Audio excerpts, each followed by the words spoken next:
Buonasera, good evening, buena tarde, bonsoir, but also Ohayo gozaimasu, ni hao, kali espera, and many others. Once Luca told Con me, questi canali bisogna creare più you hear that? sinergia. So even in real life, he talks like that, I swear. I don't know what Massimo would have said, but as I know him, he would have said something like, I started to think, and what if I gather the best Uber broadcaster around the world to build an international project? So, if we are Avengers of Suicide Squad, it's up to us. But knowing you and having knowing how you work, I have no doubt it will be a great thing. So, I will announce, bienvenidos a los amigos de Pueblo Juve. Ciao, Joshua. Ciao, ciao. And my friend Andrea. Ciao. Ciao, ciao, Michelangelo. Forza Juve. Ciao, everybody. Forza Juve. I don't have to introduce Marcella, of course. No? Ciao, guys. It's buonasera. It's great to be back. I'm really excited for this new project. Yeah, nice. And Berto from All Juvecast. Ciao, ciao. Nice finally meeting yourself, Michele, and Joshua, and Andrea, and Marcella. I know very, very well. I'm happy to be here.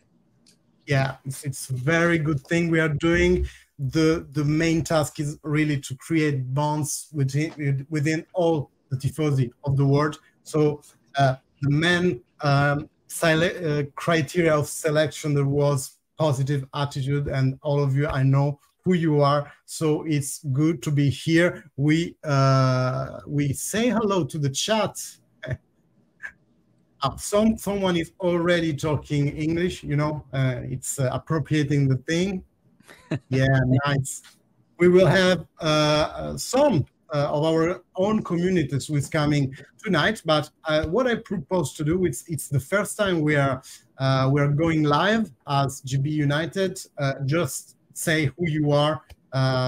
Let's take the same order we are in. So Joshua, Andrea, Marcella, Berto, who you are, why you created the channel you created, what is your reality today? Awesome. Well, thanks of all. Thank you, Michele, for putting this together. Thanks, Juventus, for allowing this to happen as well. My name is Joshua. I'm part of the Pueblo Juve team, and we are a mainly Hispanic-speaking channel. The reason why we created it, we felt that there was a need. There's a lot of people in Latin America that live in places where they can't find any other Juventino or Juventini fans, right? Everybody is Real Madrid, Barcelona. And so we thought there was a need to bring this community together, and slowly but surely we're making it happen thanks to them, really. So it's an honor to be here and give voice to them. But it's more of an honor to be in this cast, guys. This is top-notch, you know, Juventus people here. It's amazing. Yeah, thank you, Joshua. So, Andrea, who are you? Ma ragazzi, big gobbo, big henchback, no? Like they're talking about lately after the Milan videos. Big gobbo since I was born, and yes, a little while ago I started my YouTube channel. Stay calm, because I think that's the main vibe that we need to embrace in these late times that have been quite difficult to go through for Juventus. So that's my main goal, you know, and I'm very excited to be here because I already know all of you guys, and you know, that's one of the most beautiful thing about Juventus, about the love we share for Juventus, that really connects and give us the possibility of connecting from all around the world with everybody, you know. So Forza Juve, and very excited to start with this new venture. Yeah, go. Marcella. My time. My turn. Ciao, guys. I'm Marcella, Marce for my friends over in Italy and Europe. But I'm part of the team at JOFC Empire State, the Juventus official fan club here in New York City. And, you know, I helped started help start the club, because we were always a huge bunch of people at the bar, and it was about time that we got more organized and official. And so now, you know, a couple of times a year, we send a lot of fans over to the games, help them have experiences in the stadium that maybe they're only going to experience once in their entire life. And that's really a wonderful feeling. So that's why I love being part of the team that I'm on, and can't wait to also be part of this new project on Juventibus. Yeah, and from America to America, we go with Yes. Berto. Yes, yes. I'm Alberto from the AJC, also known as the All Juve Cast, project I started after my first trip to Turin, the classic Bonucci return while he joined Milan. I was at that match. We took the tour, did the stadium tour, but I met so many great Juventini there, and we were talking, and I loved the opinions. And where I come from, obviously a smaller city on the west coast of Canada in North America here, I don't get that. I don't get the interactions and everything. So I had to start this channel, and we started off, just getting fans from all over the world joining in on podcasts, sharing their opinions, and always talking about our beloved old lady.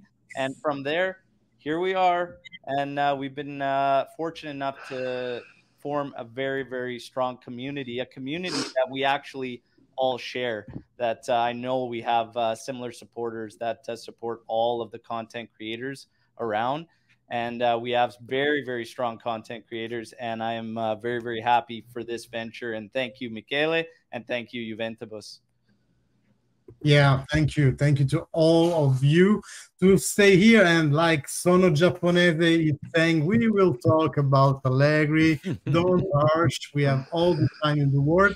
So, as for me, Juventino Paris. So, I started with the constatation of how much people wear Juventus streetwear. And so I told myself, oh, there is Juventino overseas.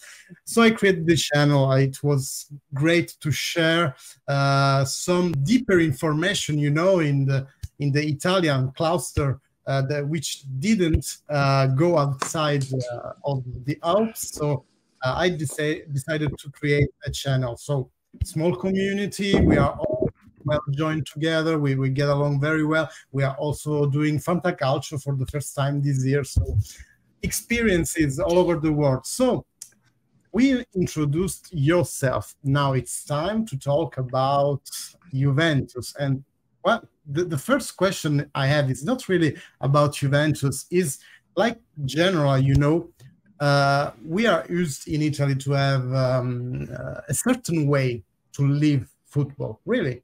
It's not like every sport, not like tennis, golf, or something else. It's a particular thing, more like a religion than just an hobby, you know? And the first question is how it is lived, football, in other countries. And do you find the same, you know, the same pattern? I would say we are used to see in Italy, like maybe Juventini versus anti-Juventini, Juventini of one opinion versus Juventini of another opinion. You all know what I'm talking about. So go guys. Who wants to go first with that? I mean, I'll jump in real quick, but you know, it's soccer or football or however you want to call it is it's one of those things that is international, is universal, right? So while you know, in Italy, being of Juventus is like being like having a religion. It's exactly the same anywhere in Latin America, and the same fans that we talked about. In fact, in some countries, it might be even crazier, right? Like you've seen the fans or the videos of the fans in Argentina, for example, right? I mean, those games are incredible. Crazy. So Juventus in those countries is very similar, right? Or at least the people that we spoke to, or the people that come to our lives, they tell us that, right? It's and maybe even harder, like I mentioned before. In Italy, you're a Juventino, you can find another Juventino or a Juventina, right? 1/3 of the country is Juventini.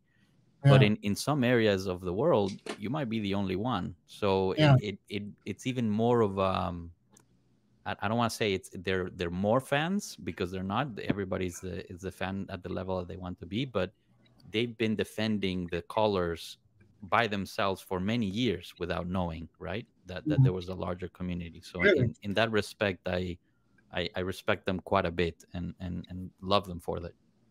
But does it go so farther than in Italy? Like the scene with this, you know, the last video we saw about maybe not maybe, a bad way of supporting, like the Roma tifoso who was spitting on the kid, you know, il tifoso della Roma che ha sputato sul bambino. The soccer doesn't arrive to this elsewhere.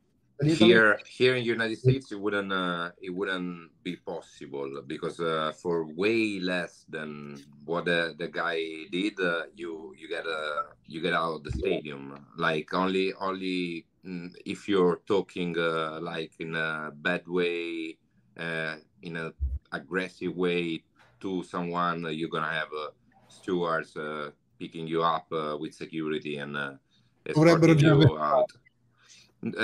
Molto facilmente, out of the stadium very quickly, and that's why it doesn't happen on this side of the world. The only way to avoid this kind of situation probably is to enforce some kind of security, you know.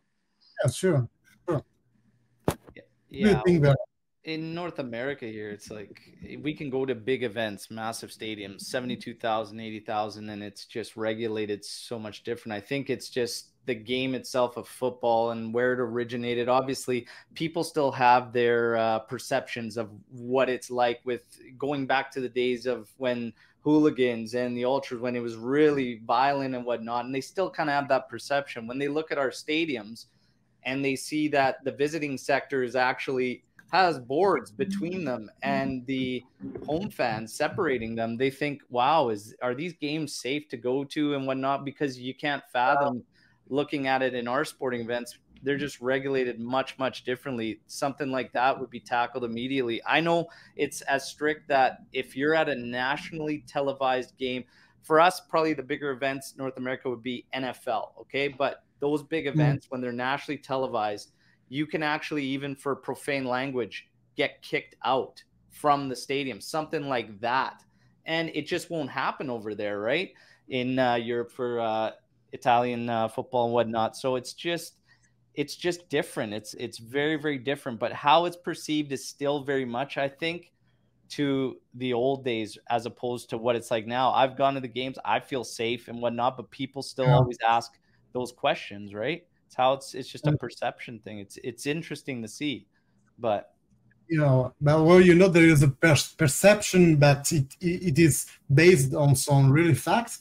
You know, I don't know if you saw the images about two finals of Champions League back in the times, or not Inter Manchester, but the previous one, the final, who was played in Paris. No, the scenes of people rushing, people entering the stadium without tickets, over the doors, you know, and the violence and stuff. Many people talked about that. So there are things that make me say I'm not safe when I go to a soccer show. Marcella, tu che ne dici? Come hai vissuto? I mean, I think it's very interesting how I kind of found myself in the position that I did, watching the games at the bar in New York. You know, obviously in North America and the States, and, you know, I think New York especially, you know, football and baseball are always sports that are probably going to reign first over anything. So when I had the opportunity to start watching, you know, football, soccer, whatever you want to call it, at the bar with friends, in the same way that I had, you know, watched everybody else grow watching the NFL or the MLB, I think it was, you know, I thought it was amazing, honestly. I think that, you know, there's a lot to be said for all the passionate soccer fans that I've met in New York, not just Juventus fans, but, you know, fans of the Brazilian league, fans of, the EPL fans of, the Spanish league. I think we have a really amazing community here in New York of how to, really love people who really live and die by the sport. I think that's a super interesting point, Marcella, because it's, passion is absolutely needed, right, for the sport, especially in the stadiums with the crowd, and maybe we can talk about that a little later with what's going on at Allianz Stadium. But anything can then tip the balance and it becomes something crazy. I mean, in Latin America, we've seen really truly crazy things. Just last year or a year and a half ago in Mexico, there was, dead people in the stands because there was a riot between the fans, right? We never want to get to that point, but there is a way to be passionate and safe and enjoy the moment, and I think it's bad to go on both sides of the spectrum, right? If we're totally passive and we're just sitting there and kind of like in a movie theater, that's probably not the best place. Going the other way and becoming super violent, hooligan-like, that's not the best place, right? So how can we find that middle? How can we bring that together? I think is the kind of the art of it. It's interesting to have some feedback about hooligans, because it was really a thing in the 90s, no? And now I don't know if it's still so violent as thing. Not inside the stadiums. Not inside the stadiums. It doesn't happen anymore. But for the reason I was telling you before, you need to enforce some kind of security. And by the way, Juventus was the first one doing so, building up a stadium where you have the possibility of controlling and checking every single supporter, every single fan inside the stadium. So if I do something that is wrong, even if they don't catch me on the spot, they're gonna catch me later, and I'm gonna be not admitted inside the stadium anymore. I want to know how many teams in Italy do the same like Juventus is doing. Then the problem of the stadium silent is a different problem. That's more of a cultural problem, because I go sit on the tribuna, on the central part. I don't go to the curva, and sometimes people look at me when I'm singing too loud, like I'm the weird one. Last time we didn't to do that, man. If noise bothers you, you're probably in the wrong place here right now. Don't go to the event. It's a cultural problem. We need to understand as supporter that we can really make the difference, and not think it's like throwing a piece of paper on the street. It's not that if you don't throw the paper, is gonna get better. The world is gonna get better, and you're gonna solve a problem. But for sure, you're gonna start making a difference that if every one of us in the stadium is doing, we're playing like the 12 player at that point, no? It's cultural.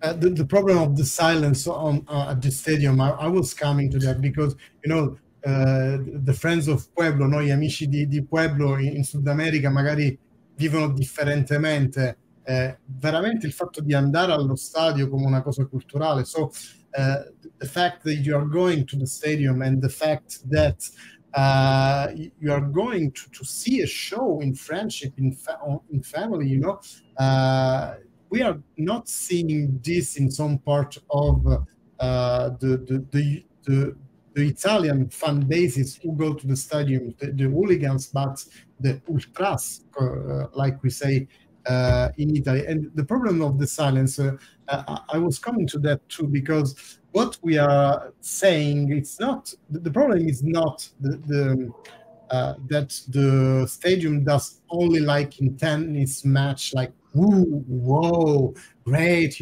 this kind of thing is not missing. They do that. The problem is the bottom, the thing that must be done for 19 minutes, and this is really missing. Last time I went to the stadium here in Paris, it was Paris Saint-Germain, Juventus, the Champions League of the last year. I can tell you that the curva of PSG just put the stadium on fire, literally, with all smoke thing, red. It was like we were in hell. We haven't seen this at the Juventus Stadium since very long. It's funny we bring it up because it is the stadium's birthday today. J Stadium, now Allianz, 12 years. It used to be a fortress. I remember, who was it? Was it Neuer? Neuer said they lost focus because of how insane it was in our stadium. We need to get it back. But there's a comment in there that says, is there a curva concept in the US or North America? There is, amongst the teams that play just in the league that's here, MLS or whatnot. But there is supporters groups. They're just based literally around the team, and that's it. So one of the things in Italy, of course, and we know it very well with our ultras, is that there's a lot of behind the scenes business that plays in to our curva, which obviously started a lot of issues between the club and the curva. But in North America, it's solely based, their curvas, whatnot, around supporting the club. And I don't see why our stadium can't get back to something like that without the curva involved. Like, if I go to the stadium, I'm going to be like Andrea. I'm going to be yelling. I'm going to be screaming. I'm going to be singing. Like, but you know, it's like he says, it's culture and whatnot. And adding to the cultural thing too, when we talk about violence and everything, this is why I brought up the divisions in the crowd amongst away fans and home fans. Here, it's unheard of. Do we have banter between fan groups? Yes. Do you have diehards? Yes. Do they get rowdy after a few beverages?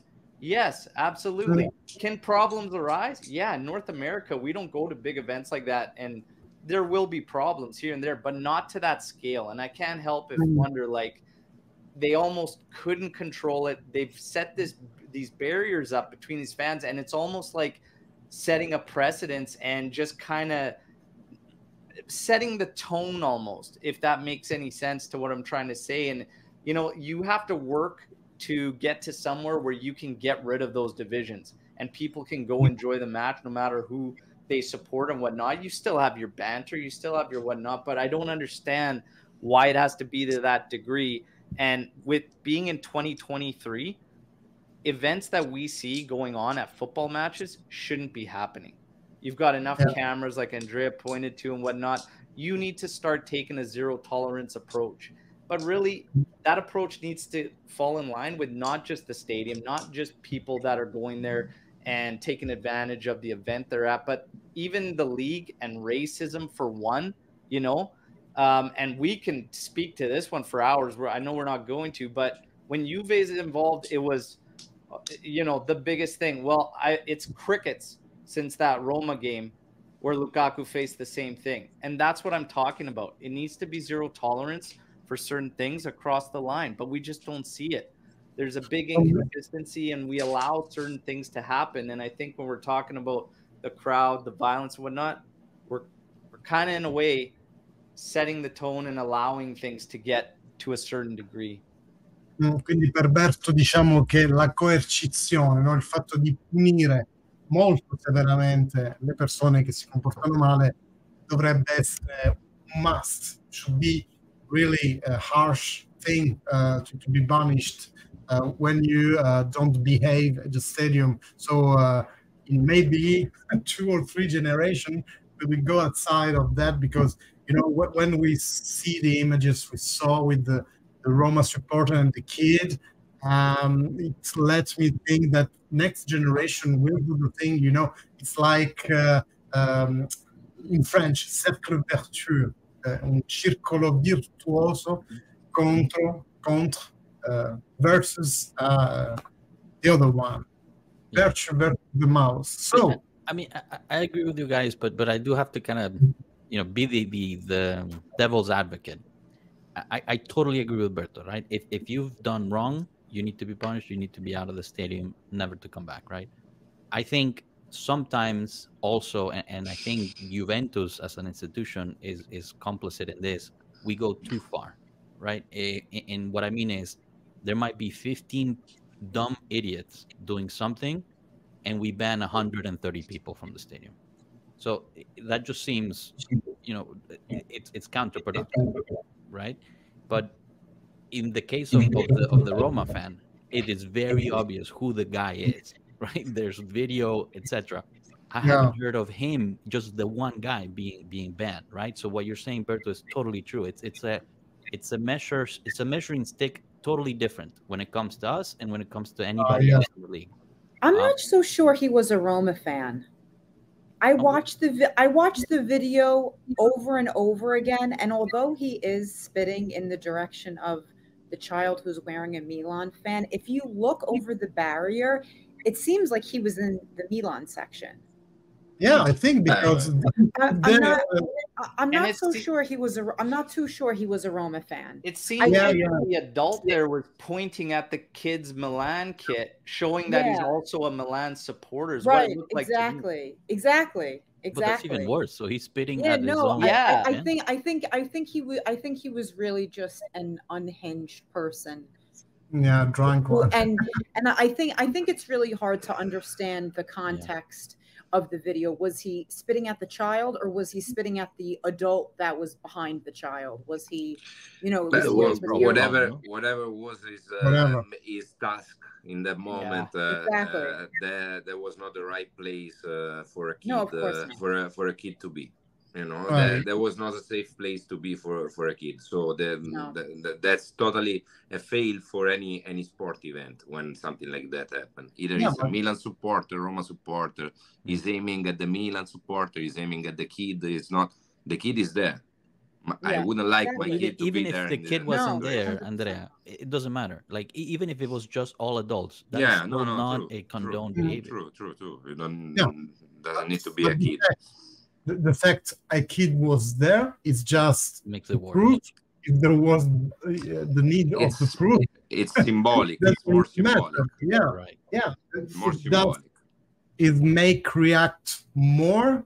We are just saying it's worse than it for all adults, but it's the behaving we are judging, not the bottom of the question. I don't know if he spat the past for the right t-shirt, the wrong t-shirts. No matter, you did this in front of the kid. That's the way the worst thing in this video. So but they're not gonna take measures. They're not gonna do anything like they always do. When in Milano, when in San Siro, an entire sector of the stadium was emptied because one of the leader was passed away in we all know what kind of situation. All families were forced to get out of the curva in that case, and nobody said nothing. Nobody did anything. Imagine if it was Juve instead. No. Imagine if it was Juve. Imagine a year playing with an empty stadium, if that was the case. Already. In Italy, the last time someone died in this situation was in Inter. No, I have like a souvenir of 2 years from now. It happened something weird in the match with Inter. But I can't remember that. But this week also there was the situation in Taranto, I think, between Lecco and Taranto, Serie C, where I think I'm having the fans wrong, but the visiting fans literally lit up the stadium. The stadium burnt. It burned down because of the fans got mad at losing the game. They were the visiting fans and they burned the stadium. And this is Serie C, right? So if we're going to solve the problem, obviously Serie A gets the big cameras, everybody sees it. But if we're going to solve the problem, we have to go to the kids playing, to that level and educate from then up, because otherwise, it's not. It's going to be hard. Educational problem, and this will take generation before we can get something, normal. Just as my bloody Juventine was mentioning, the Viola father last year came with the Arsenal shirt. Liverpool, sorry. So all the question about I have a hole, a black hole. The Hazel. Yeah, yeah. tragedy. So yeah. That's it. So it's really lame. We are giving to our children this key of lecture of the reality. We're in the past. So. But Michelangelo, what's worse? And I'll ask the rest of the group. What's worse, that the father showed up to the stadium wearing that with his kid next to him, or that the justice system bought the crazy defense that he happened to be wearing that jersey and was running late to the game, and so they pardon him and he can go to the games? Which side is worse? What do you guys think? Or what's worse is that they let him into the stadium to begin with. Yeah. How about that? Yeah. Because I know every single time I go into the stadium, I feel like I can't get anything. I feel like I can't get anything past them. They look at my scarf. They see what's written on my scarf. They see if you're wearing a shirt underneath the shirt that you're actually wearing. I feel like every single time I go to the Allianz Stadium, I wouldn't be able to get anything past them. The fact of the matter is that it's awful that they let him into the stadium like that. And that other team, maybe the steward who checked him thought it was funny too, and he let him in. There he were very clever in his cattiveria. Come si dice cattiveria in inglese? Meanness. Yeah.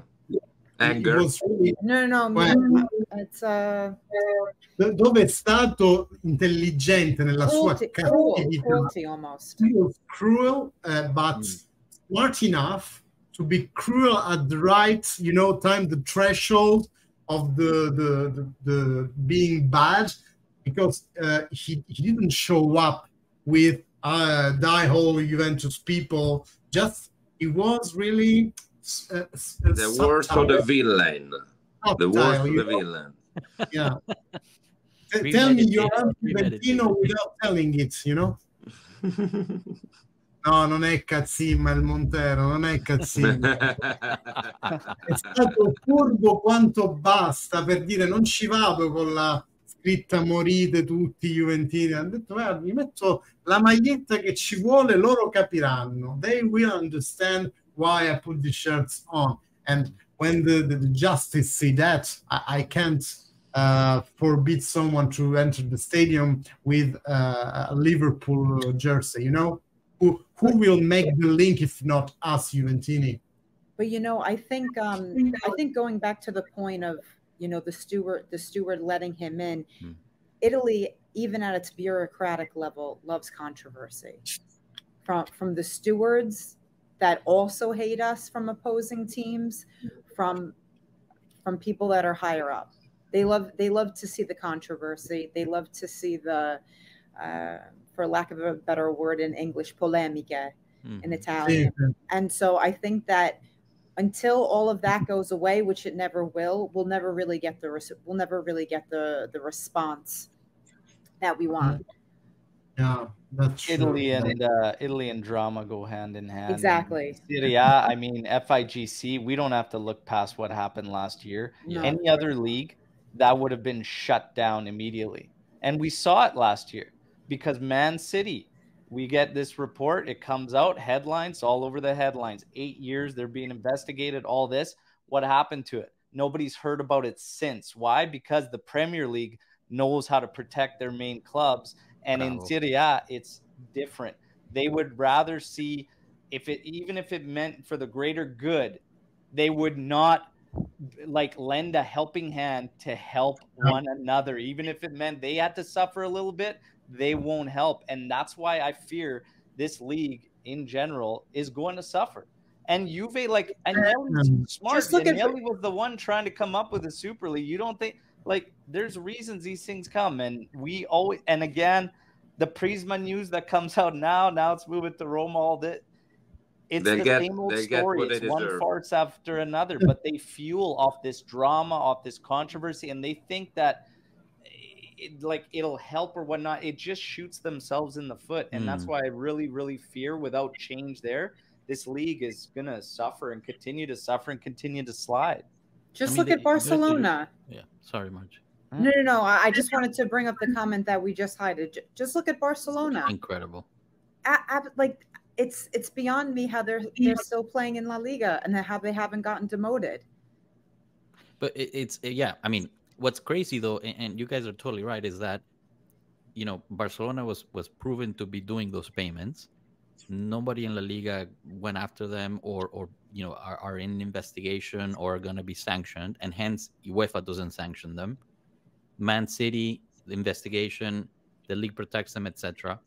Us, we're starting to learn that the things that we got investigated for and the things that we got penalized for were nothing. Like there was no grounds at all. Like it wasn't illegal even, but they still put this kind of theater around it so we would get hindered for it.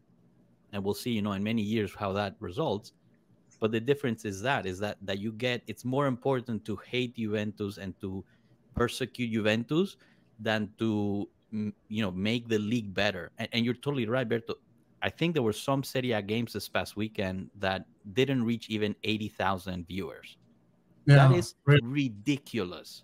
Yeah. That not one game in Serie A, didn't reach 80,000 viewers is unbelievable. And then you have the president of Serie A saying that it's one of the most competitive leagues and one of the best leagues in Europe.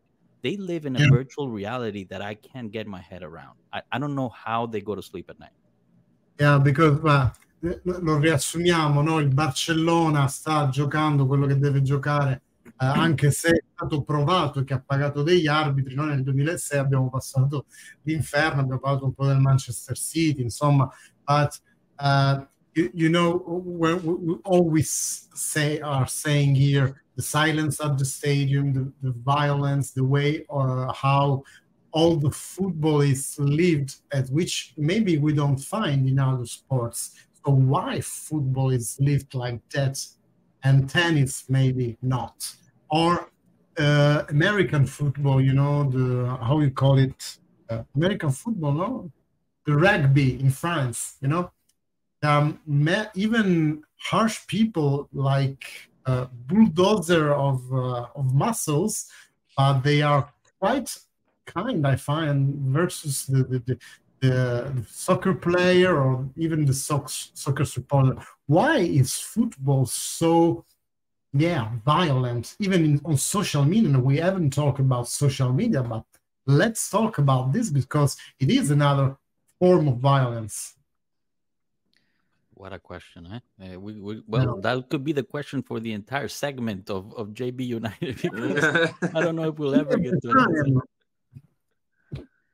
Social media can be beautiful when used properly. I've met fantastic people amongst our community through social media, and then met up as Juve does their tours in North America. I met many in Los Angeles last year, some more this year at San Francisco. It's beautiful, but it also gives people the ability to speak freely without any consequence. And with that, naturally, you're going to get, some of the negative stuff. But as far as sports and opinions, there will always be differing opinions. And it's just a part of it. It's part of the game. That's why these shows are all, we love it. We love it because I love it on our platform, because it's great to hear the differing opinions. It's just, you got to respect everyone's opinions. And social media, sometimes the respect factor kind of disappears. When you're not face to face, and then that respect thing kind of goes by the wayside sometimes. There is a fun thing about what you are saying about social media. Once I was in a one-man show of a comic French showman. What is his name again? Patrick Eboué. If you guys speak French, just go see him. And what we were saying that before social media, we had the stupid people of the village, the stupid man of the village. Let's call him Kevin, So there was a Kevin in Village 1, a Kevin in Village 2, and Kevin in Village 3. We used to talk with him in front of a beer. We laughed with him, and then he shared his opinion. But we all love him, and it's not the problem. But the social media linked together, all the Kevin, you know, all the Karen to use something you know in USA, and then all the Karen and Kevin start to talk and being mean. And maybe taking some vengeance for all the years we were just mocking on that. I don't know, but it's a little bit the situation I kind of feel to live when I talk with people. They are so on their virtual wall, they won't get out of that. You can take whatever you want with benevolenza, non so come si può dire, ci puoi andare con tutta la gentilezza del mondo, certa gente resterà della sua opinione e sarà cattiva. They will be mean. Can I offer an alternative reality? Yeah. Well, which I think it's the actual reality. I think in general, there are more, I don't want to say bad or good, but there are more polite people in social media in the world as a whole, right? I think this group is proof, right, that we exist, right? We were respectful to each other, we're respectful to with our followers, and we share opinions online, and we interact with a lot of the polite people, and even the chat. Everybody that's here is proof that we are the majority. The problem is that the minority, they tend to be loud, and the loudness just, you know, because we are polite, we're like, oh yeah, here's Kevin again. Let's use it, right? Oh, there's Kevin again. Kevin. But they're just loud, and then they overtake, and that becomes what people see as the reality. But in truth, they're not. They're the 1%, but they or 2%, whatever. But they just overtake a lot of the bandwidth. I think both of your theories are right. Right. Because it's true that the Kevin tend to be way louder than the other kind of user. If anybody's Kevin out there, I'm sorry. It was the same for Karen. In French, it will be Jean Michel. You know, it's the name of people who live in the side country, very far from civilization. Or with this kind, I don't know in other countries you have a name who is stigmatized for being weird. I don't know. But what I think, sorry, Marcé, I finish very quickly. It's true that Kevin tends to be louder as a user on the social media, but it's also true that before the social media, you would know only your Kevin, and now you get to read and listen to all of them in the world. Yeah. So it is true you're exposed to many other at the same time. Yeah. Yeah. Well, we don't have anything against Kevins. I mean, just everybody can have his opinion. Just please share it in peace, and we can talk, and we can, comme on dit en français, refaire le monde, do the world again. You know, from the start with words, but quietly, with respect and stuff. So it's a very sorry, Marcé. I just wanted to add one more thing on the Kevin point, then we can go back to more Juventini things. But I think Andrea and I, especially at the bars in New York, we've encountered a lot of Kevins, because Andrea also lives in New York, so he's a friend. He's a friend to us at the bar, and we've encountered many Kevins. And I think the hardest thing is that on social media, you can always just close your phone, right? You can go on your tangent against Kevin, with Kevin, whatever. And then, you turn your phone off and nobody remembers it the next day. Meanwhile, in person, if you were a leader at the bar, if you're one of the organizers, even if you really just want to kind of smack Kevin over the head a little bit, you're going to just have to sit there and swallow it. Yeah. We are saying this is the shield. Which is an art. Yeah. In real life, we hug, we share opinion, we kill each other with words, okay? But we can hug, so that in X or other social network, as you say, the other person is often anonymous, and then he just throw his shit on you and then forget about it, Guy, I have a random question for you because I have to commend Michelangelo for using X or X. I can't get Twitter out of my vocabulary. Everybody else has adopted the X, or you guys also Twitter? No, I still have call the it same Twitter. problem. I have the same. Twitter. Actually, today on Google, I was looking for Twitter. I didn't get to the end of the word. I canceled and I would X. Just because I need to force a little bit myself.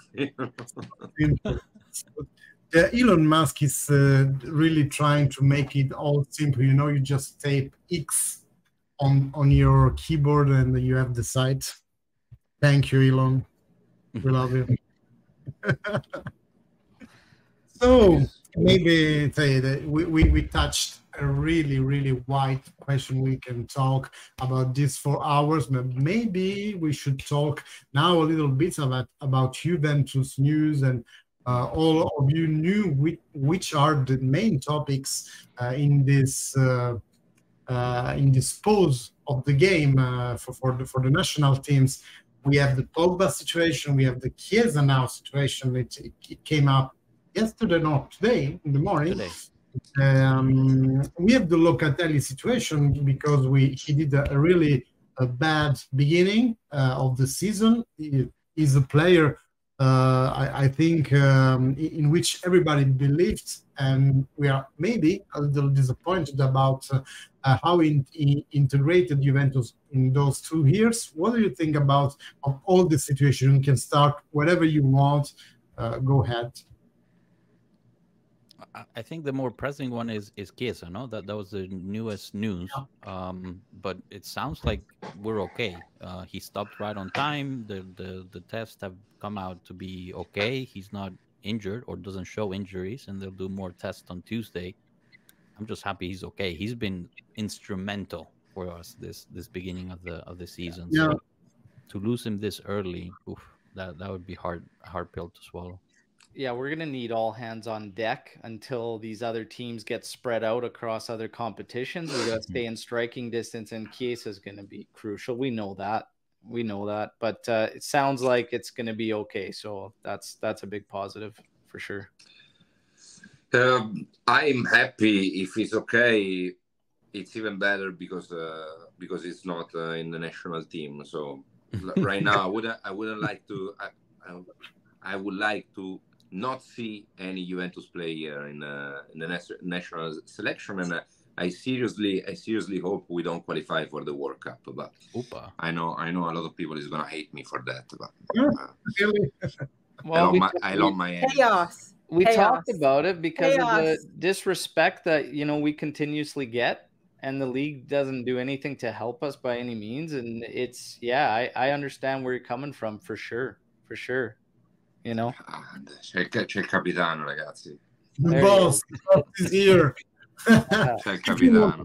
Giuseppe, you have to come be with us in here. We need you. Come over, bro. We miss a logo over there.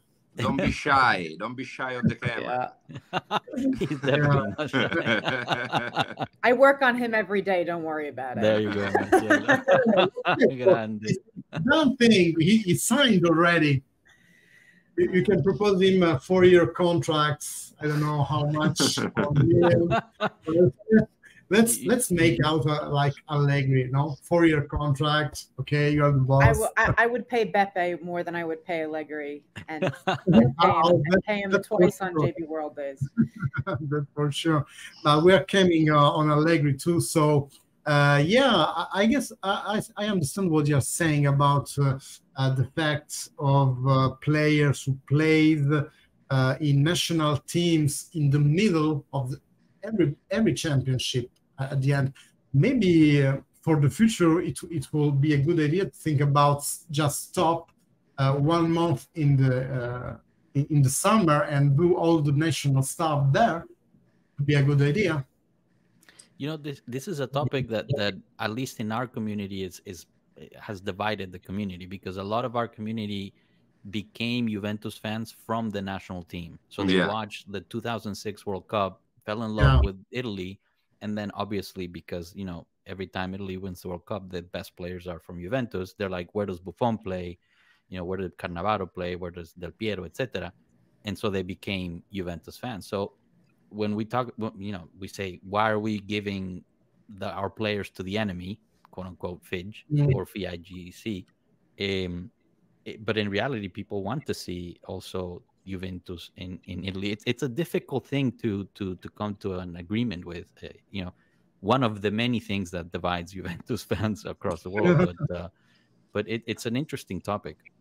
No, but it's totally fair also because at that point you also need to understand when they ask me if I'm Italian, I always say no, I'm from Juve because for me seriously it's way more it's the only real passion. Of course I get excited and I supported the national team when it was time to, but my main issue was always I hope our players don't get injured. That's like the priority, and then all the rest. Now they basically playing war games with me, no? So as a Juventus supporter, I know I don't care. I couldn't care less about the national team, but it's me, it's my personal way to live this passion. Someone else. I think I'm the perfect person to go after Andrea here. I think that for a long time, the two were equal in my eyes. The national team and Juve, they truly were. But I have to say that after living the hell that we did last year for the first time in my life, I don't care anymore. And now I'm twice as mad when our players get injured because I really don't want them to be there in the first place. For me, and for me to live. Sorry, Andrea. No. Absolutely. Go ahead. For me, for the first time in my life, that I really could care less about the national team. It's really saying something because the two were always equal in my eyes. But I really, after they did us dirty again. But I think that because I personally lived this time as an adult, meanwhile in 2006 I was little. I really, I really didn't live it the same way everybody else did. I really don't want to see our players there anymore. Forget about getting hurt. And I think for Chiesa in particularly, I really don't think he should have been called up to begin with. I really think that they should have just let him rest because he's still not dangerous. It's too dangerous for him, and I think that Spalletti should have known better. But at the end of the day, he's Napolitano, so are we surprised? No. Or Berardi. Yeah. No? Yeah, if he's playing healthy for us when they get the call, it's in the players' hands, right? Unless Juve can't boycott them from going, even though if some of us believe we should. But the national thing, it's like the connection, I think, has been fading for some time. I don't think it between Juve and the national side, and that's naturally with our roster. Would we feel the same if we had the majority of our players in the national side the way we did come, say, the 2006 and whatnot, right? It's not the same. We've been gradually, not having a roster very much associated with the national side. You throw in last season and it kills that a bit. It does. Even if I will still, because of my connection with the Azzurri, okay, and what it represents to me is growing up with me and my dad, regardless of where our relationship was, it was the one things that was constant for us, between us in our relationship, was always Juventus and the Azzurri, right? But now it's dying. It is kind of dying because it's not the same. After you go through something like last year, it's not the same. We might watch the game, but it doesn't hold the same weight anymore when you have to endure something like that. I just wanted to go ahead. No, because Berto says something perfect, because there is an element of the immigrant situation as well for people that are not in Italy when it comes to the Azzurri. At least in Latin America or in Venezuela, where I grew up, there were a lot of immigrants from Spain, a lot of immigrants from Portugal, a lot of immigrants from Germany. So when the Azzurri played, there were a sense of pride, and it was a way to get back at the Spanish people and at the Portuguese people that were there, migrants with you. So you develop that relationship. and it does become super hard as an immigrant because you love Juventus and you grew up loving the Azzurri, and then they just do you dirty like this, like Marcé Not said. only, I think not Josh only, hit it on the head. I lived it like personally during the Euro Cup after 9 years living in the United States as an immigrant, and I feel more Italian pride than I used to when I left Italy, because of course you miss like for me that I'm first generation, I miss all the things that represents home for me, no? All the things that I was used to when I left. Now I don't have them, so a little bit of this feeling, nostalgia and missing home mixed together, make you like feel for Italy the same feeling that I have for Juventus, let's say. But even though in 2006 I was still living in Italy and dreaming about my big travels, like the final, let's take the final. It was a very hard moment for me, because when Zidane was red card out of the pitch because of all the Materazzi, Juventus was in the pitch in each side. How can I be happy about something that Materazzi did to Zidane? Yeah, how can I not support Zidane with the headbutt on Materazzi? When Trezeguet missed the penalty, how you guys expect me not to think to the final against Milan? Because that's what happened for me. The final, it was a lot of bad. I remember that World Cup more for the semi-final with the Piero goal than the final. The final was a very enigmatic moment for me, like traumatizing. And just to say what Beppe said, since 2006, since they came out with the Serie B and all the punishment that we went through, there's no really reason for me to support them. I think it's even more true. Like I have the feeling that this World Cup was gained by Juventus player. Okay, we are Juventini. We always think our players are the best. But it's true.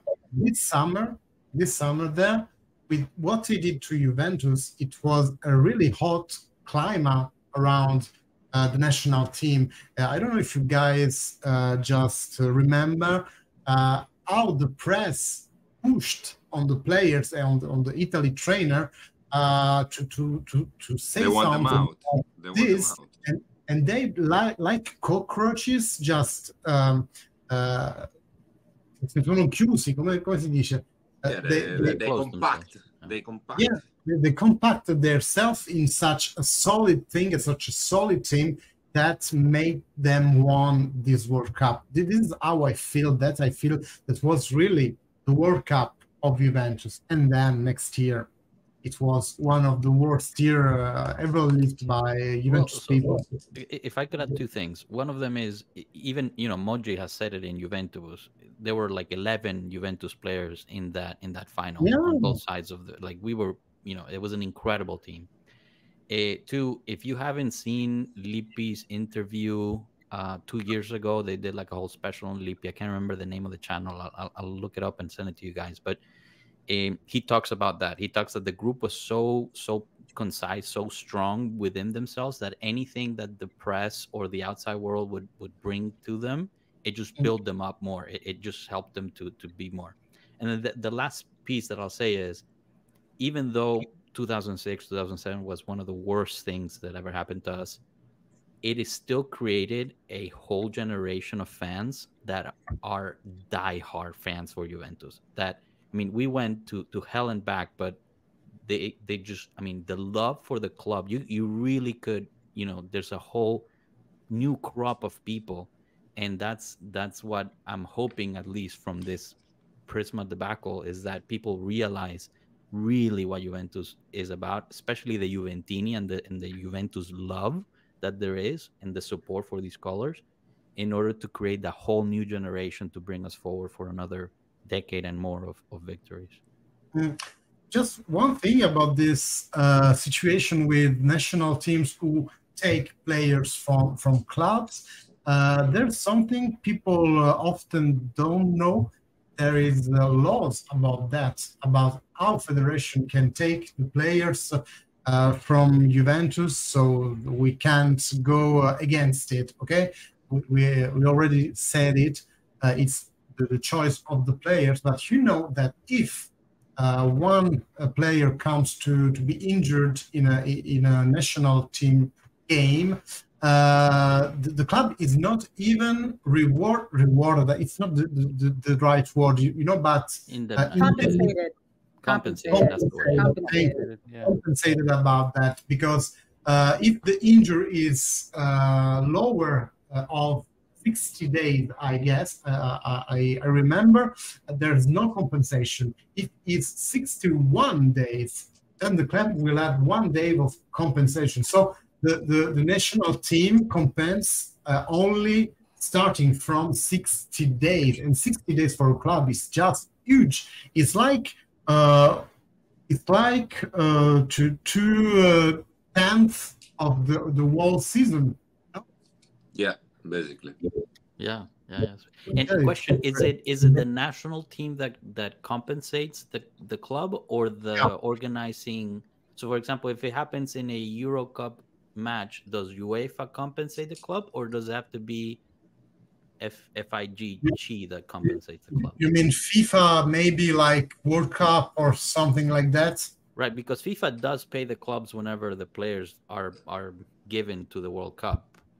I mean, it's nothing. Yeah. It's almost no money, but it does come from FIFA. I wonder if when it comes to injuries, is it also from the organizing body, or is it just from the national team? I don't know that.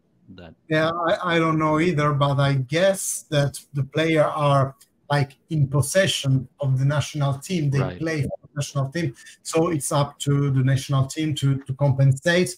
And then, you know, clubs have also some injury policy, come si dice, l'assicurazione, no? Insurance. Like an insurance.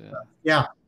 So maybe that they gather a little bit of money by that, but I always thought that it's just nonsense that any wound, any injury lower than 60 days, it's not even compensated. Wow.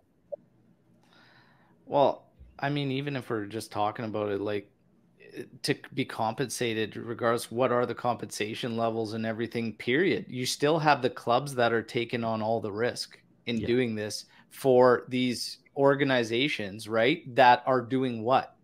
They're pressing more games. You got Nations League, which is a joke, right? But it's more games for these players. And now you're interrupting the Campeonato, where is very important for the clubs who are sending their players to these national sides to take part in this. And then again, even to set a limit on some type of compensation. Ultimately, what's the best compensation for Juventus? Money because their player's out for 60 days or longer, or having that player in these games when they need these guys? Because if you're talking any national team, that's a key player. So for me, it's just it's too much with these games, and especially to break up the Campeonato. That for me is what's changed, the biggest thing. And when you hear all the players, the majority of them saying the same thing, like, we're playing too much. It's quite a bit. It's a lot. And they don't care about some of these competitions like Nations League.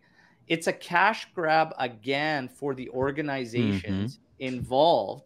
And the clubs are the ones that are putting forth the money on the salaries for these players, taking in all the risk.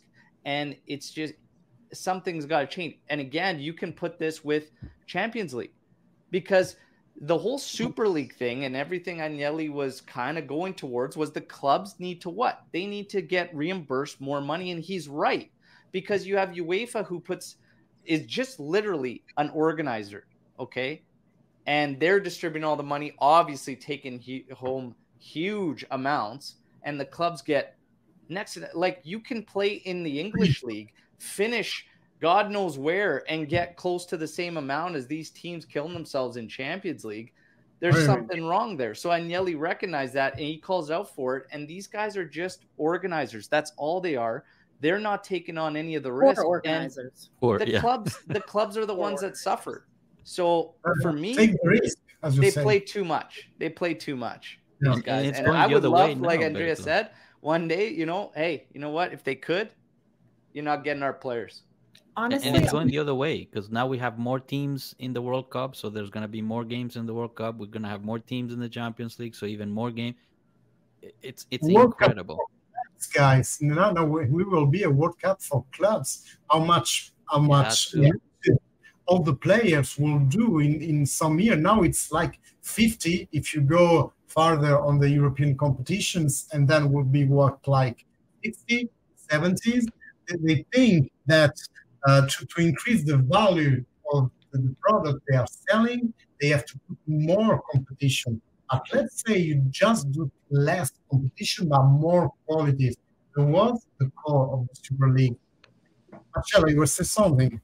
I was going to say, I think on top of it being that the players are playing too many games, they're also just spaced out, in my opinion, and always have been idiotically. There's no reason that you need to break twice or 3 times in the fall when you could really just do a stretch of it.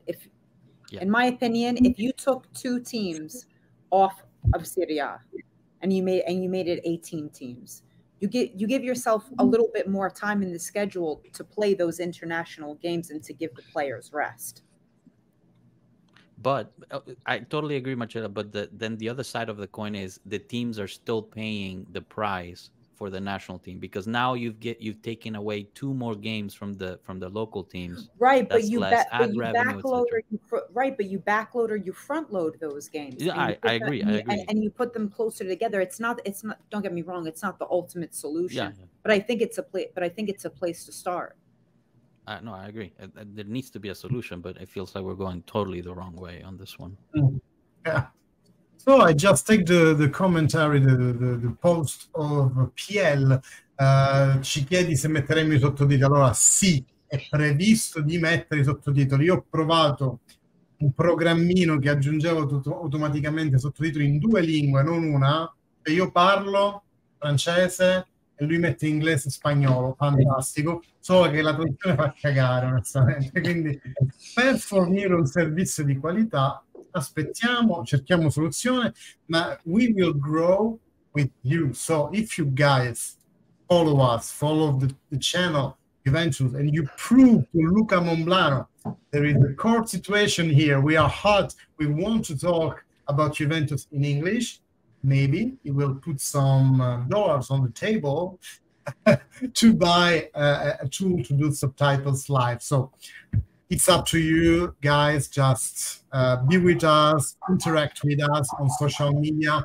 You can, my followers can go to Pueblo Juve and to Andrea and to Berto and to Marcella. So just let's mix up everybody. We will continue to grow. Un po' di spagnolo, fammi sentire. So, Joshua. ¿Qué tal, mi amigo? Todo bien, todo bien. Bueno, gente, hay que seguir el canal, apoyarlo, compartir, que crezcan las comunidades. Todos los que están aquí son grandes comunidades de la Juventus y tenemos que hacer que esto crezca porque hay mucha gente en el mundo que quiere ser representada también en inglés y este es un gran canal, es una gran oportunidad de nosotros poder hacerlo. Así que mucho apoyo, venga. Vámonos. Tadi, you said mucho pollos vengan. Does it mean many chickens arrive? No. Mucho apoyo. Apoyo is support. But okay. Mucho pollo is also good if you're hungry. It's okay. I was more like, Breaking Bad, Los Pollos Hermanos. I was on that. So we talked already English all the time. We talk Italian, we talk Spanish. We haven't talked French. And so we have been live 1 hour 11, and for the end, there are many things we didn't talk to, but now we are going to the end. I will propose you the bubble mode. So, bubble mode, what is this? Everybody knows the Tour of Babel, you know, where all people started to talk different languages. So I thought I talked about this. Maybe each one of you can give a question to everybody, the chat, and ourselves in his own language. So it'd be fine for me and for Joshua, for the other English. Okay, we all we spoke English now, but if you, I don't know, Berto, if you speak Russian, maybe just ask the question in Russian, maybe. And so we have to understand what the other people asked, and we have to reply in our own language. Okay, it will be a mess. It will be a carnage, but let's do it. Who starts? You. Oh, me. Okay. Okay. I'll go slow, so hopefully. La Juventus Women ganará la Champions League antes que el equipo masculino lo vuelva a hacer. Yeah, I got this. Nothing. Yeah, really, nothing. Okay. So the question is, will Juventus women win the Champions League? Oh, I'm not supposed to translate. Sorry. The game is the game. People shouldn't apologize. Sorry. So maybe redo your phrase with more like an Anglo-Saxon word. I don't know. Try to make interesting. Okay. So American. Okay. Ganará la Juventus women the Champions League antes que el equipo de los hombres. Vabbè. No, that was great. That was too much. That was too much. That was great. That was great. Exactly what I wanted. You know, like when you're on TikTok, there are people there are 4 people, each one from one country, and they say the same word with different pronunciation, and they just got laughing all the time. That's what I wanted. So, your questions. Hombres, los hombres. Okay, what are los hombres, Marcella? The men. Yeah, okay. The guys. Oh, the guys. And las señoras, the women. Yeah, okay. So we have those 2 in our sentence. The men and the women. We have the word Champions League. Can you repeat your question in Spanish? Okay. Ganará la Juventus Women la Champions League antes que el equipo de los hombres lo vuelva a hacer. Oh, I got the question now. I got it. Wait, so now do I say the question or do I answer? Yeah, let's go. Let's see if you got it. No, I got I got it. I was paying attention this time. Will the Juve women's team win the Champions League before the men do? Right? Yeah. Yes. There you go. Good job, Marcella. I got it. Who wants to answer? I'm gonna say yes. Yes. Think positive. Think positive and say yes. Juventus women are playing the Champions League, so they're supposed to win this year. I was gonna say we're not in the competition this year, so yes, the women will win it this year. So yeah. So yes. Yes. It's a yes. It's a yes. Yes.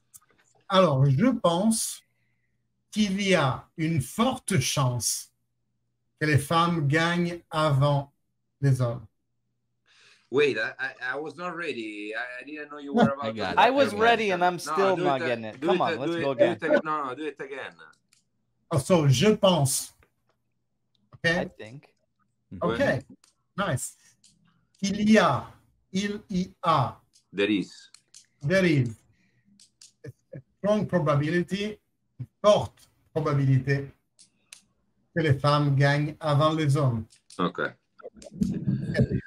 I did it simple. Je suis d'accord. Selon moi. Okay, d'accord, mais c'est parfait. Buvons, mon ami. Let's drink, my friend. But Però se la faccio in italiano capiscono tutti, non è giusto? Sì, la puoi fare anche di dove sei tu in Italia, di quale regione, dai, in dialetto. No, io sono ma in Wait, dialetto so that means I can speak in Calabrese. I know my my friend Paolo is watching. Paolo, should I ask a question in Calabrese? Yes. In Calabrese. Yeah. In Calabrese it's going to be harder to understand for me. It's going to be harder for me to say it than it is for me to understand. La dico in español, entonces. Io la dico in español. Vai. That's not fair. You're supposed to do it in the language of where you come from. If you don't understand it, but you do understand it, so la dico in español.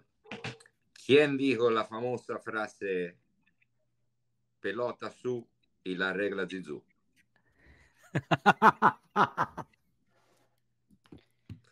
If you are Juventus fan, you need to know that. You need to be able to answer that. Yes. You gotta go again. What? ¿Quién dijo Who la says famosa frase phrase, pelota su y la regla zizou? ball on the ground? No, pelota arriba.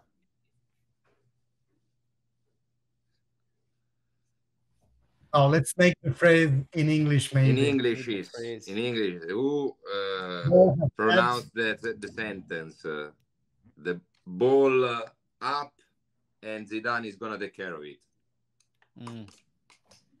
Okay. Palla su ci pensa Zizou. Chi l'ha Palla su detta? ci pensa Zizou. Yeah. I mean, I know the answer, but I don't want to give it away. Just one hint, he came live on Juventus. Once. Wait, I thought Andrea said that he's part of Juventus. No, it's a phrase. They used to say it in the locker room, in the trainings, like it was the running gag between the Juventus of those years. And they just, if you put the ball ahead, you Sisu will take care of it. Ok, la metti avanti, ci pensa di tu. He's come a couple of times to Juventus. Yeah. Retired player. Yeah, we have all the answers already in the chat. Like So as Curva Paolo Montero said, the one you always talk about before Juventus Inter. Is one player. There is one player you talk about before Juventus Inter. Il grandissimo Marc Giuliano. Oh, yeah. Veramente lui. Veramente. Je vais commencer avec ma question. Ouais. Vous êtes prêts? Vous êtes prêts? Oh, c'était quoi déjà? What was it again? I lost it. Quel sera le MVP de cette saison à Juventus? Ouais, c'est très Alla facile. Juventus. C'est très facile, mon Who will ami. be the MVP Wait. this year? Guys, before we go into another question, I actually have to jump off. So you I have have to to do head your out. question. No. Sure. I Are you avoiding the Calabrese question? Marcella? We already know the answer to your answer to this question, Marcé. Your answer will be Gatti. We want the Calabrese question, Marcella. You can go out. If no, you I don't have. I don't have one. I don't have one. No, really.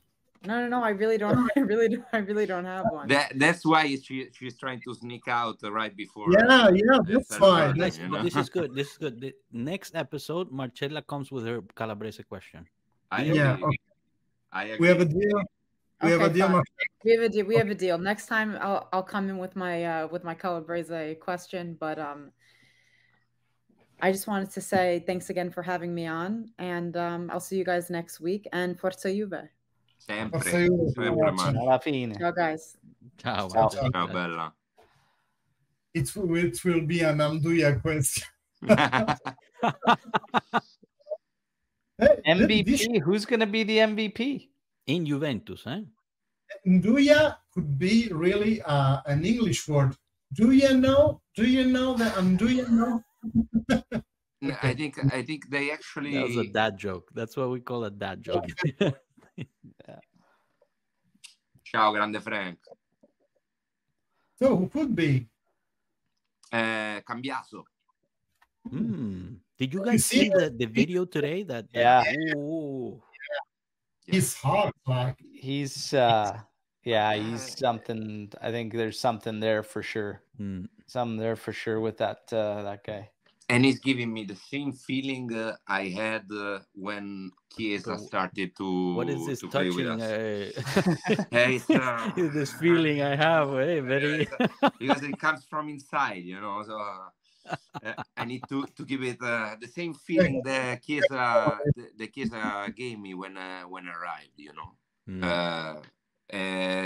Stes 83, il video che ha messo la Juventus, in cui dicono grande Andrea perché si allenava bene, ha fatto una bella sessione. chained up many good things in just a short amount of time, because the video is not okay. We are not saying the totality of what it is. So it really impressed me. Yeah. Well, to answer your question though, Michelangelo, I'm gonna go with a simple answer. I think it's gonna be Chiesa. He's back. You know, the injury is gone. It's mostly muscular now, but he's doing another revolution now. I think, and this is maybe an unpopular opinion, I think Chiesa is just needs to be a little bit smarter when he has the ball, and he could become a Fori classe. Like sometimes he just puts his head down and just tries to dribble everyone, but he just needs to give that little bit more smart, and then he'll be unstoppable. Yeah, maybe the thing he's playing like a second striker, you know, and not like a winger.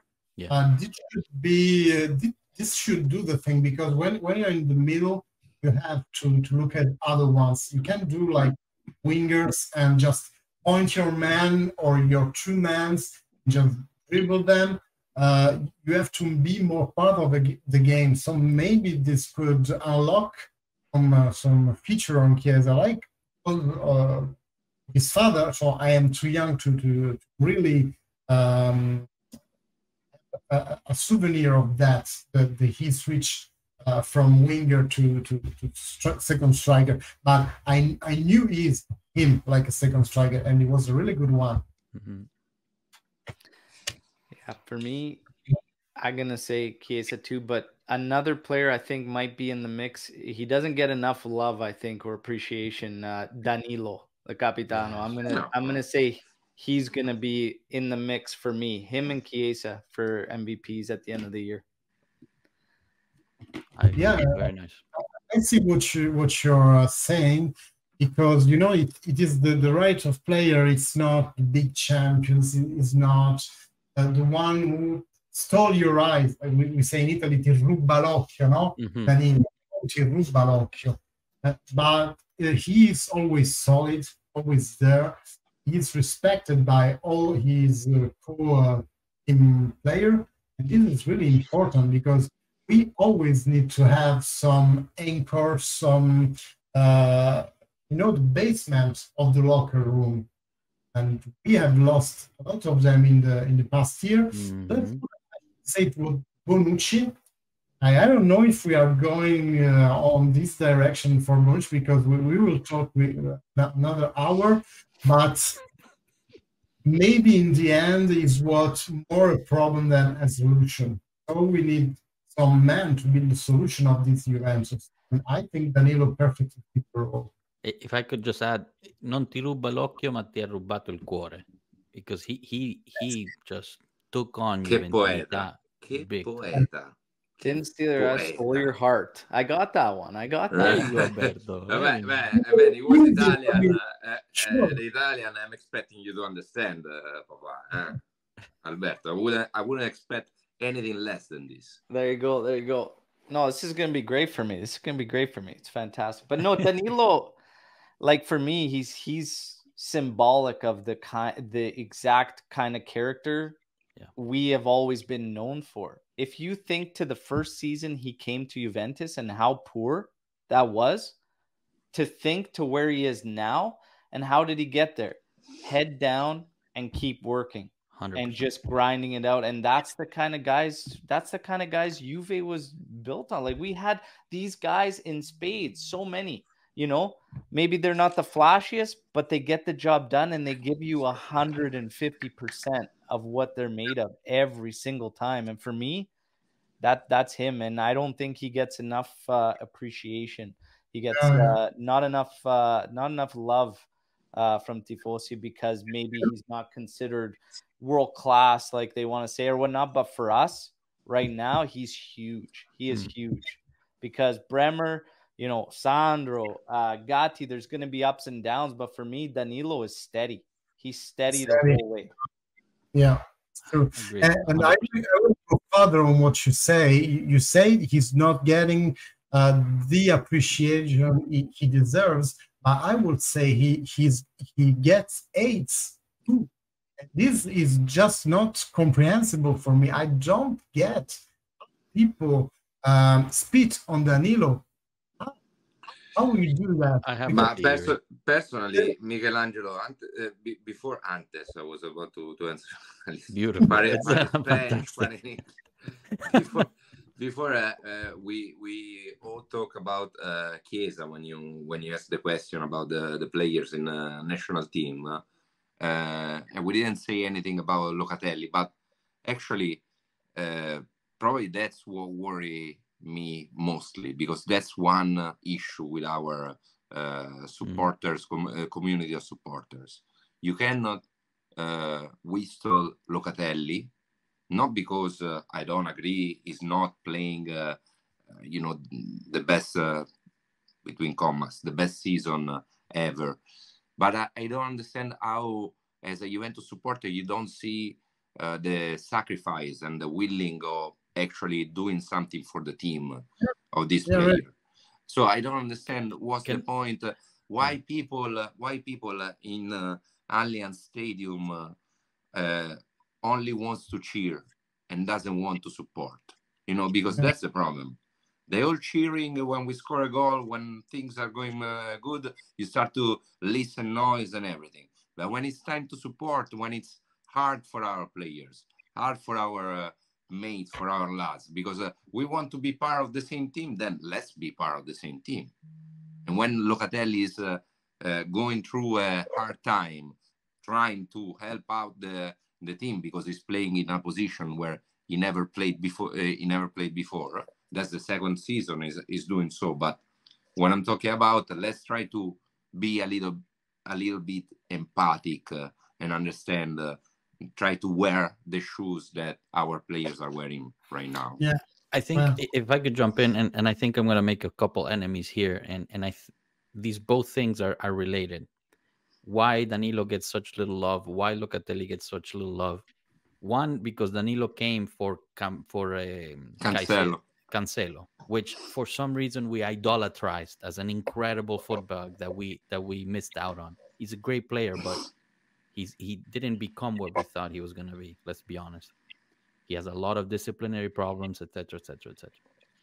And then the other with Locatelli is that we have been fortunate or unfortunate, depending on which way you see it. I see it as fortunate of having had the best number 5 in maybe the history of the game. Mm-hmm. And so we will always compare any regista that comes to the team to the maestro, always. Mm-hmm. And that is just not fair, because players are all different. You know, Locatelli does a lot of work that is sacrificial for the team, like you say, Andrea, but he's not going to give you the beautiful pass to Lichtsteiner that sneaks in on the right? It's just another player. And then the third point is, and I know this is repeated over and over again, and a lot of people say it, but we've become accustomed to FIFA, you know, to video game. It's like these guys are human beings. He just had a baby. He's not sleeping. Trust me, when you have a baby, you're not sleeping. He's had a bunch of situations at home that are changing. These things affect players. And I say it in my lives, and I'm sorry I'm going a little long. We as fans can be the 12th player, both for good and for bad. We get to choose if we want to be the 12th player for good or for bad. I say we should try to be the 12th player for good. Support the team, support the player, etc. A lot of people that were in Orlando and met the team, they talked about how when they saw like Huijsen or Yildiz, these guys thought, oh, they just want to talk to Pogba, but they would talk to them and they get so excited, and that builds them up. These people are humans, so if they hear a nice word to them, it's just like you and me. When I give you a nice word, you're gonna feel good. If I say a bad word to you, you're gonna feel bad, and that's gonna affect your performance regardless. Yeah, I agree. I think what you said, it is well summed up by the worst of our enemy, or one of the worst, Jose Mourinho, when he says, whoever knows everything about football doesn't know a thing about football. Because if in our consideration we always put football on the top, it doesn't consider the rest. The fact that they are human beings, as you said, a child doesn't make you sleep at night, that maybe your girlfriend cheated on you this week, so your head is not there. And all those people who have this kind of speech of hate toward the players will say to you, but they are professional, they are so paid so much that those things should not affect them. Guys, it is wrong, because I am paid what I'm paid because I can't do this job. They are paid a lot more of me because the market does that. They are paid like this. This has nothing to do with our capability to overcome our issues in our lives and to go further and to have the mental strength like Cristiano Ronaldo had to put things aside, compartimentare, come dei compartimenti stagni. Yeah. Say your personal life from your professional life, and it's not simple. I dare everyone to say that when in your personal life you go bad, you perform good at work. I would like to see those people in their jobs. If something goes wrong, if they are so performing as they are asking to our players. Yeah. Another thing, I'll throw it out there: patience. Patience. This fan base has become accustomed. We're coming out a decade of dominance, and now things, it wasn't going to go on forever.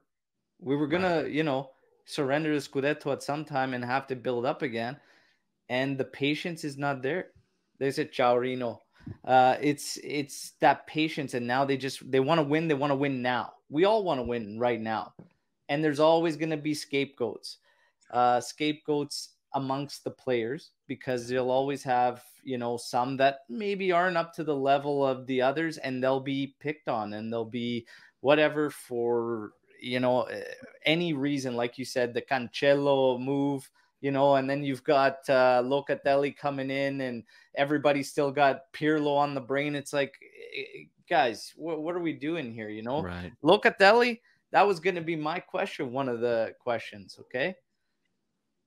Qual è la posizione naturale di Locatelli? Bella domanda. Mezzala. In your opinion, what is it? Mezzala. For me, midfielder in a true players midfielder, because he did very well in this situation with the Zerbi at Sassuolo. I think he has to have someone who help him in front of the defense. Maybe he could be a mediano. I don't know how you say mediano in. But basically, it's not even the player who starts the game. It's like more the interdiction phase. So his main task is just to intercept the ball from the player's game. And I think he could do it better, and aside with him another midfielder to complete him. So maybe someone of more ballistic high performance like Fagioli to the thing, just build up a mixed midfield in order to have many characteristics that you can use. Interesting. J'aurais dû répondre en français. It is our game. I should have answered in French. Ouais. it was too long, you know. True. Don't speak only in English. Who is Cancelo? Who is Cancelo now? Where is he now? Cancelo, yeah. Did he not go to Bayern? Or am I wrong Yeah. in thinking that? But He's I don't at know if Barca playing. now. Oh, he's at Barca now. Oh, wow. This is the thing. This guy has been passed around like crazy. There's a problem there. Yeah. There's a problem. Like Lukaku, it's exactly the same thing. When a player start to be 1-2 years for each club, that's not good news, huh? Yeah. Like our jobs. Our jobs. Yeah. You have an answer from Emo is the clown. Locatelli, best place in the stadium is a chair, looking to other playing the game and cheer for Juventus from Tribuna. It's me. I think you know, if when he's not there or he leaves, it's one of those players that you're gonna be like, man, we didn't know what we had. I think right now, and I said this all last year, I believe Locatelli is the glue right now in the midfield that holds everything together. And it changes. I think you got to watch the game and really understand the roles more than you are just positions. Because when Miretti's in there, it changes everything. Yes. Because then people were throwing out ratings. And this is another thing people do too often now is they go on their phones, they look at ratings and say, oh, terrible game. So they look at the last game against Empoli and they say, oh, Rabiot, lowest rated player, he was jumped. No, he wasn't, because they had Miretti in there breaking the lines. Locatelli and Rabiot just had to stabilize, and they almost created a pivot, and they did so very well. Empoli did nothing. Empoli didn't even get an attempt on target. They got 7 shots all game. They did their job with the defense. Yeah. But it's not flashy. It's not long balls up the front. It's not goals. It's not assists and whatnot, but they did their job. Miretti was the one that was tasked with breaking the lines, and he did so well. The other guys, we don't need them to do anything. We don't need Locatelli to be Pirlo in that game, because we're using our flanks and we're using Miretti to dictate where we move the ball and where we control it and how we attack. It's different. It's more the roles and what we're asking of the players. If we're not playing a game where we need to splash out long balls and send these crazy assists through, Locatelli's not going to do it if we're not playing in that style. So for me, I like everything Locatelli brings. I think he's actually a future leader of this team. But I will say, even if we believe he's out of position, after 2 years of playing in this position, or even if you're out of position or not, I expect him to start to make some steps a little bit more. I agree. And I think like these 3 games, we already seen something better from compared to last 100%. Year. When we talk about the vertical assist, when he tried to put a long ball, this year you see something better than what we used to see. Then it's little by little, step by step, and as you said before, patience. We need patience. Without patience, we don't go anywhere. Yeah, I totally agree, and I think Berto, you nailed it. You hit it out of the ballpark on that one, because it's funny you say it wasn't flashy. It wasn't a flashy game. I actually had some interaction with people saying we played the same type of football that we played last year. I couldn't agree less than that. If all the balls had gone in, we would have won 6-0. I mean, we hit 2 posts. We had a goal that was taken away. We had the PK that Vlahovic got stopped. I mean, we dominated that game. And yes, granted, Empoli is probably not a very, intense team we'll see against Lazio and whatnot, but I see the team playing very differently. Even the mentality is differently. You can say that it was Magnanelli, you can say that it's Allegri that changed. I don't care. The point is that the team is playing differently. And to your point, people need to sit down and watch the game. Yeah. We get away with, I just watch the highlights. I just see what people are saying on social media, blah, blah, blah. Televideo, guardano il televideo. How you say televideo in Spanish, in English? That doesn't even exist. The highlights. No, it would be the highlights, I guess. You know what televideo is? You add it in USA. It's when in channels you could have some interface with text. It's really old thing, like 90s or something. No, we don't. I don't think we have that. Black screen. I'll look it for on the net. Hey, you could go and check the results of the games on Sunday, or information about traffic. Page 777 of televideo, you have the subtitles. I don't think that ever made it across the Atlantic, guys. Il televideo. Yeah, you have to find an image, Michele. I don't think Locatelli's a problem. That's televideo. There you go.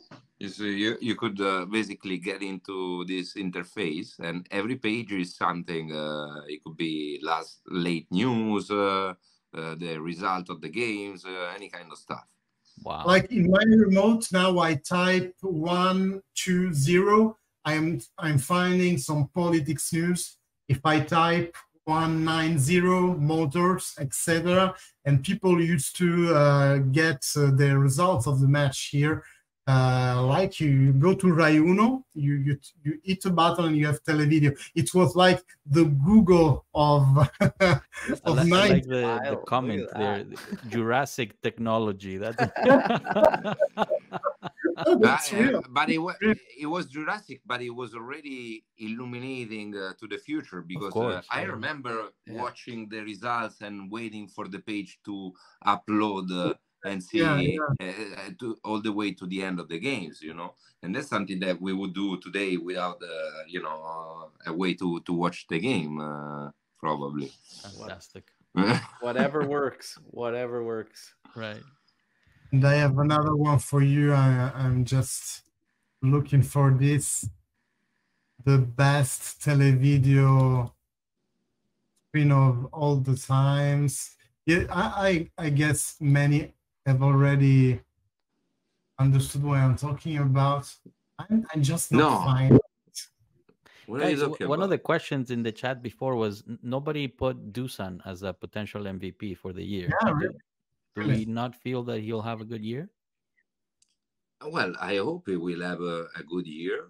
But for what I see, if I gotta base my guess on the 3 games we played, I'm very happy with Dusan scoring 1 goal a game. I'm not complaining, but I'm more impressed by Cambiaso. I'm more impressed by Chiesa. Actually, I feel I'm very happy about the approach of Dusan, but I don't see him as a MVP for the next season. I hope he's gonna be the best striker of Serie A. That for sure. Yeah, I think he'll have a strong season. I like he's playing with a chip in his shoulder. The attitude, you can see a change in attitude. Yeah, but I still think we might live and die by the performances of a couple others ahead of him. I think Dusan now is going to get back to what he needed to do, but I really think for us, Chiesa is that level for us. We need Chiesa and firing on all cylinders, and that's a Juventus to fear, because Vlahovic, I think he just needs to reap the rewards of all the work across all the other guys, and I think he'll do it. But a catalyst for us and leading the charge, Federico Chiesa, for sure. That's why the first thing I thought when he gets injured, we get this news, whatever, going back to what we're talking about. If it's not the Azzurri, I'm thinking, oh my God, we need him. We need him in against Lazio. Yeah. So we can take that one. That's my first thought. But that's an important game. Huh? Yeah, that's a big game, because that's also nice the team, Derby della Madonnina, I think, on the same weekend, right? Yes. That's a big weekend for the top up there. Yeah. And this is like sorry, Mika. No, I'm not even thinking about the top the league, the league, the positioning. I think about what our challenge is this year, and that will be like breaking point that give us a reference on where we are right now. Yeah, measuring stick. Yeah. Yeah, measuring stick is the right thing. Come in italiano la cartina tornasole, no? La prova del 9. We have had 3 matches, one good with Udinese, almost the first time because the match was already over on the 3-0. Then we had Bologna, and from my perspective, Bologna is still a good team with a really good trainer that well prepared the game against us. So maybe we will see in the end of the season, I don't know, Bologna in an European competition, because I see them like a really good team. And then a match against Empoli, and like we said before, this could have ended by a 7-0 like tennis game, you know. So we have had ups and downs. Some of the downs, I think, we could link it to the strength of the team we were facing, like Bologna, but Lazio will be really the benchmark that will say to us if we are able to enter the 4 games or the 4 places for European competition or not. I think Lazio are a very nice team put together. I mean, they lost Milinkovic-Savic, but you almost can't tell. Yeah, Sarri has done a good job. Lazio's weird. Lazio's hard to figure out. Sorry, Yeah. Mika. Yeah, go. They lose their opening matches to teams, you know, they should be getting into, although Lecce all of a sudden finds themselves they're amazing start. But and then they come out and they beat Napoli in convincing fashion. It's, you never know what you're gonna get with Lazio. That's how I've always felt about that team. They're really, really strange, but that's a big one. Andrea's right. That's where we start to really gauge where Juve's gonna be at this year. It's a big one. Yeah, good one. And we will be there to see that this week, because we are going live each Friday. So maybe not all of us will be there each time. We have a big team, even with people who we didn't see this evening. There is Cano, there is, from Pueblo Juve. There is Alessio, which the JB community already knows.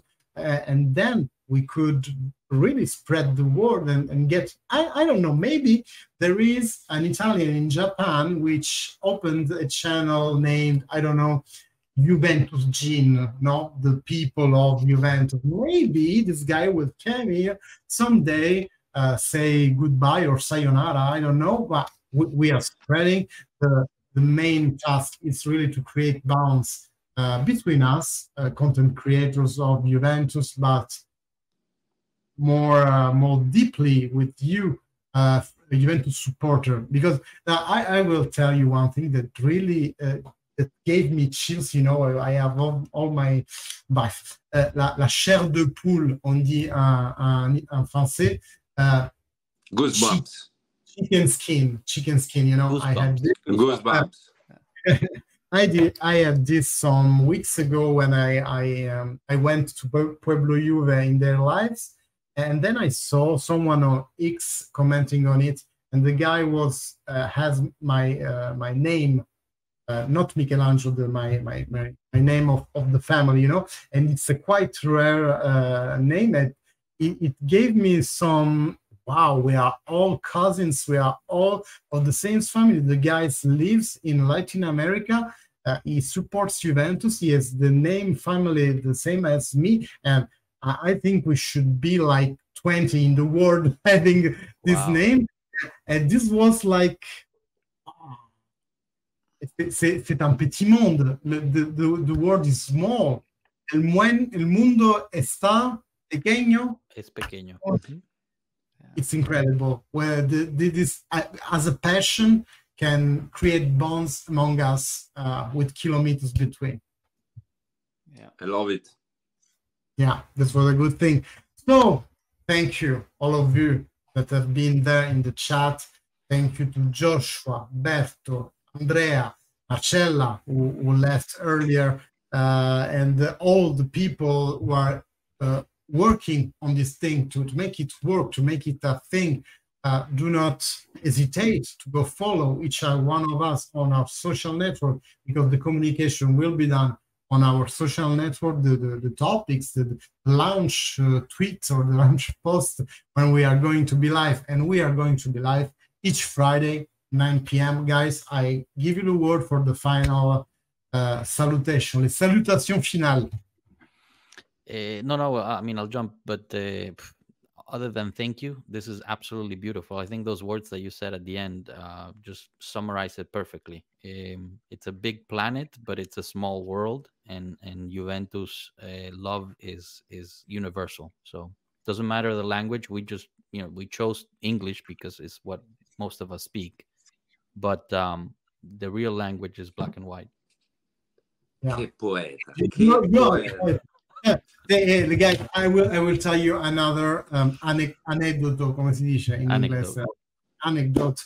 The photo Joshua gave to us, vergüenza. I was there like, really? He's going to put this photo? It looks like a Calvin Klein model, and we are all like homeless people. Okay, thank you. Oh, man. Well, thank you for me, ragazzi. Thank you, everybody. Thank you to la chat, come sempre, as usual. Michelangelo, Joshua for the punchline, at least two today. Very, very, very nice. Il nostro Joshua is already our poet. È il nostro poeta. Yeah. I appreciate that. Yeah. It's really good with words. Albe, my big friend, always a pleasure talking to you, and I hope the time that goes from now to next Friday passes as fast as possible, because I'm already looking forward to it. Yeah, because we don't have any Juventus match this weekend, so also. Berto. Yeah. Hey, there's not much to say that these guys haven't said, right? Absolute pleasure for me. Everyone knows how much I love the old lady, right? And talking about it, I could talk. I mean, we're closing in on 2 hours. I think it was supposed to be an hour and a bit. I love it. I could go another 2 hours if we need to. But thank you, Michele. Thank you, Juventus. And the chat, you guys are amazing. Keep showing some love, and let's keep growing this thing, because last year showed us what the best part about it all was. Sempre uniti. All right. Fino alla fine, Forza Juve. Forza Juve. Always. As you said, we could go on and on for hours, but a man should have priorities, and I have my Parmigiana who is waiting me. Opa. So you're a Parmigiana fan club. Yeah. You have a channel, also a food channel, Parmigiana Paris. every time we talk, you're cooking Parmigiano. It's good. It's season. Okay, just before quitting you guys, I will read very quickly those who came to follow up Juventus. So Calcio with Rinoz, who is next? Follow the channel. Free Cecco, Cristiana Bianconera, Luca 8817. Okay, all those weird pseudos. Nato 60, and then all the renewal by Angelissimo, Reggio Gobba, Cutrapali, who is the guys from what's the show again? Cutrapali, guys. Big Bang Theory. Wired, Tirch Sense, On Te Que. Well, a lot of people at the channel today. We are here at Big Bang Theory. We have a man of culture here as well.